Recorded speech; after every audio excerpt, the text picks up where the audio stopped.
win back marginal parliament and state seats.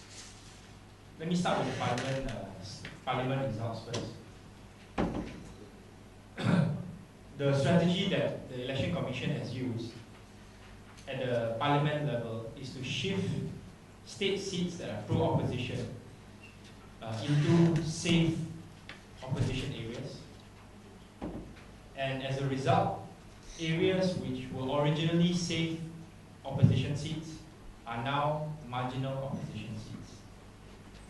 So let me give you an example. P102 Hulu Langat. You can see this is P101 Hulu Langat.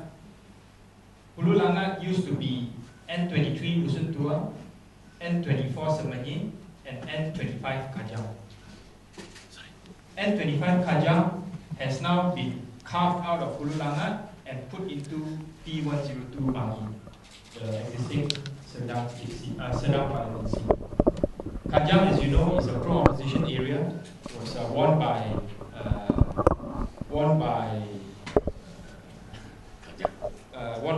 BKR with the majority of over 6,000 votes in the last general election. So as a result, Hulu Langat's projected majority has gone from 17,267 in 2013 to 1,046 projected 1,046. So you can see how this seat, which was formerly a safe seat for the opposition, is now a marginal seat for the opposition. Let me give you another example. P107 called Sungai Buloh. Currently, it is called Subang. Subang currently has 3 state seats: Paya Jaras, Kota Damansara, as well as Bukit Lanjang, N37. So these 3 state seats were formerly in P107 Subang.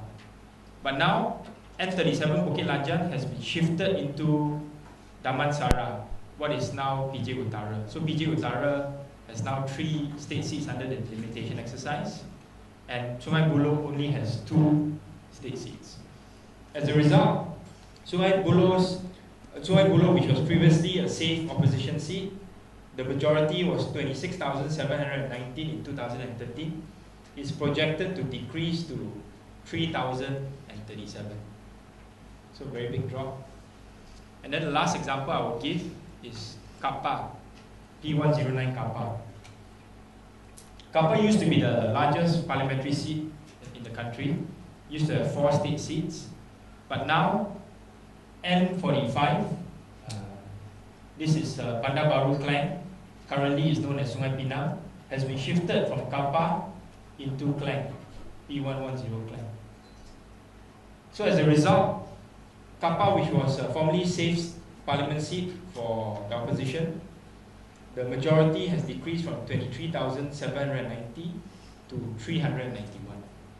So you can see it's very obvious the shifting of these state seats have made all these seats into marginal seats and made it easier for the BN to try to recapture them. Another result of this delimitation exercise is because of the shifting of these state seats. You have what I call super safe opposition seats. So, for example, Damansara P106, which is now PJ Utara, the projected majority will go from 44,672 in 2013 to 73,533.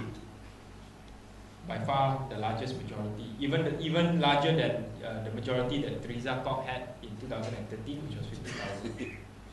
Another example would be the P110 Klang parliamentary seat. The projected majority will go up from 24,685 to 49,335. Right. So this is what is happening at the at the parliamentary level.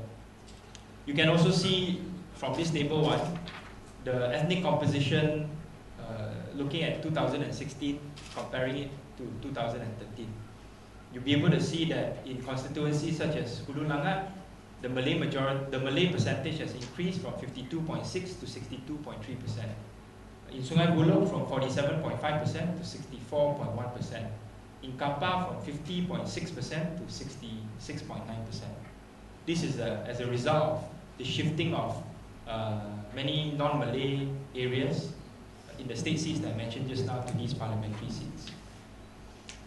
Now we go on to the state seats. State seats is a bit more complicated. I apologize, the printing of this one is not so good. But basically the columns are the same as the parliamentary seats. You have Malay percentage, Chinese percentage, Indian percentage, others, 2016 compared to 2013, and then the projected opposition majority, 2016 versus 2013. You have a missing column. Which one? Chinese 2013 is missing. Oh.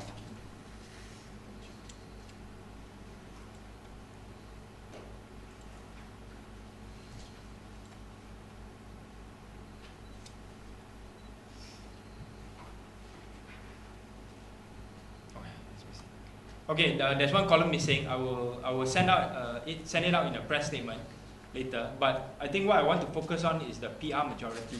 The last two columns are.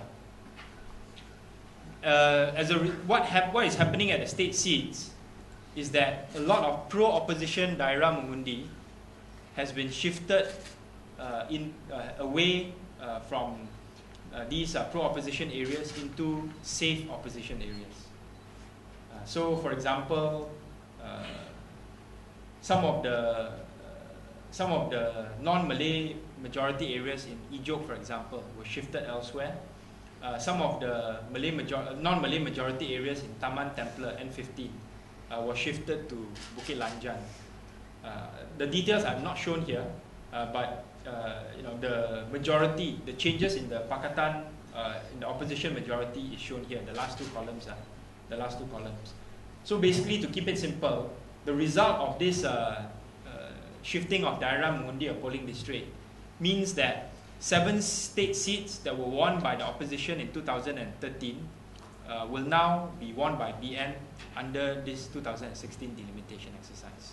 These seats are N11 Ijok, N23 Dusun Tua, N43 Sementa, N44 Slat Klang, N46 Pelabuhan Klang, N51 Sidang Kang, I left out a G there, and N53 Morit.